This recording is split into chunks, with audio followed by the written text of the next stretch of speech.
શબ્દને શોધવાના છે અને એ શબ્દ શું છે કયા છે એ તમારે અહીં કહેવાનું બરાબર તો ચાલો હવે શબ્દ શોધો બેટા આ તમને જુદા જુદા એના બોક્સ આપ્યા છે એ બોક્સ પર એ શબ્દ તમારે શબ્દ પર આ બોક્સ મૂકવાનો છે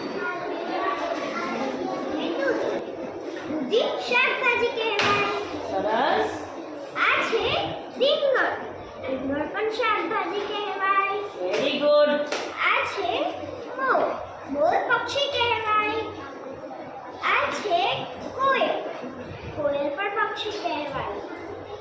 આ છે ચકલી ચકલી પણ પક્ષી કહેવાય આ છે કબૂતર કબૂતર પણ પક્ષી કહેવાય સરસ વેરી ગુડ એ સિવાય હજી કંઈ બને છે અંદર જુઓ તો